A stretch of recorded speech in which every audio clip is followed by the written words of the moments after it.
Look at this. MPs say hate speech is constraining public discourse. I love that juxtaposition. Speech is constraining speech, they say. That's Orwellian. But hate speech, I mean, that sounds pretty bad, sounds pretty hatey. And you don't support hate, do you? I mean, that would make you a hater too. You're not a hater, are you? You're not one of those Nazis, are you? So stop with the hate speech, okay? But if you read further, they don't mean anything like uttering a death threat or even the criminal code provisions against hate speech. They want to ban mean tweets or mean Facebook pages when you talk about politicians. I'm serious. Online hate is discouraging Canadians from participating in the democratic process, say MPs. There's no proof of it offered in the article I read. The members were speaking during a virtual talk on online hate hosted by Friends of Canadian Broadcasting, an advocacy group that monitors developments in TV and radio, and the Samara Center, which advocates for citizen engagement. Users who post hateful and abusive comments disrupt public conversations, causing public discourse to break down, said New Democrat MP Charlie Angus, Vice Chair of the House of Commons Privacy and Ethics Committee. We need to have that sense of a public conversation between people with different political views, thereby adding to who we are as Canadians, he said. For example, Angus said he regularly sees remarks that the Prime Minister is a traitor who should be hanged, and that the leader of the Conservative Party is a fascist, comments he never used to see. Are you kidding? The left calls conservatives fascists every hour of every day. They call us Nazis every hour of every day. It was the chief epithet towards Donald Trump. Canadian leftists said the same thing. They celebrate that. During the Stephen Harper days, he was called a Nazi. The CBC celebrated any wacko with F. Harper signs on their cars.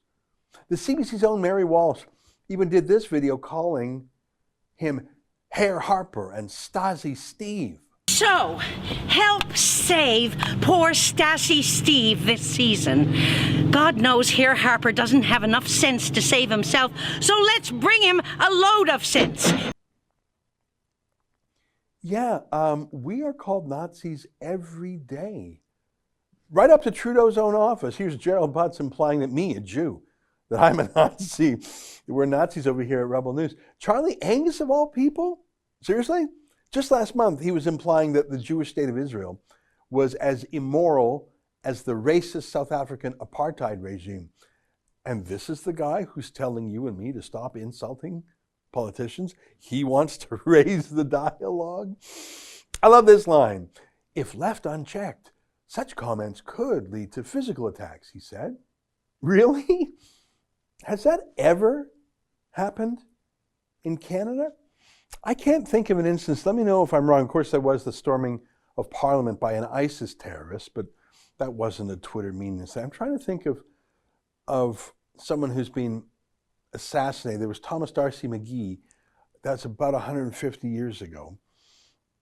I can't think of a reporter who's been attacked either in Canada. Oh, except our reporters. All at the hands of the left. Like Dion Buse, the NDP volunteer who punched Sheila Gunn-Reid, or when that manager of the Trudeau Refugee Hotel, Radisson Toronto East, punched David Menzies, or frankly, when the lockdown cops get going. I don't see violence in Canada from grassroots citizens against politicians, so I just don't see it. I do see some from lefties against us, especially Antifa and Black Lives Matter types, who were never accosted by police and who were celebrated by the media. But why not? Why are the politicians focusing on mean tweets instead of on actual street criminals like Antifa and BLM rioters? So this story I've been reading to you rehashed a university study that claims to have studied 1 million tweets. Do you believe that, though? I'm pretty sure they didn't read 1 million tweets, aren't you? I mean, that would take a very long time.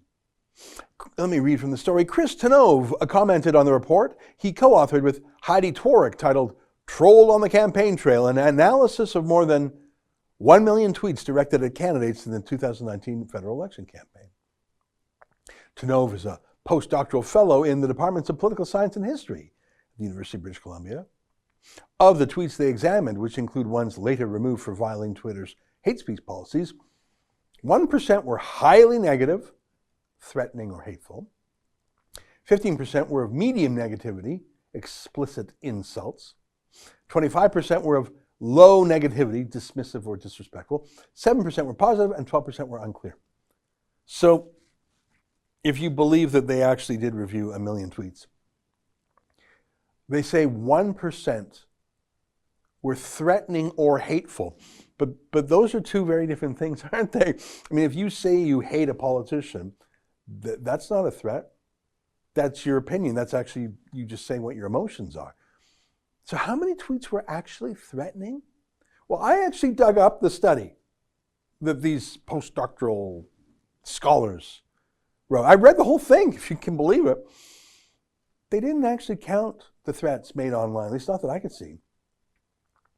They say they talked to politicians in interviews to ask them if they ever were threatened, online or in person or on the phone. I read the report. They never actually quantify the threat of violence. The closest they came to is linking to this CBC News story about threats in Quebec. So I read it, and they say that 4 people in Quebec have been arrested for making threats in the past year. It's not a lot, I don't think. But a careful read of the story suggests that only a single one of them, the threat was made online. The others in the CBC story, they're people who made threats and then CBC went to their Facebook page to find something to smear them with. So the CBC went on their Facebook page to see who they liked. It's sort of a guilt by association thing to prove that the problem is Facebook itself. But in only one of these instances was the threat made on social media. I think I'm probably only one of 10 people in the entire country who's read this eye-glazing report. There is no documentation about threats in there. There's not. They literally link to a junk news report from the CBC state broadcaster, the one I just showed you. That's junk science, but why? Why this study? Why? Are you still missing it? They want to censor you. All the politicians want to censor you. That's an excerpt from my daily show, the Ezra Levant Show. Every day I do a monologue on the news of the day, then I interview an interesting guest, and then I read my hate mail. You gotta subscribe. Go to rebelnews.com.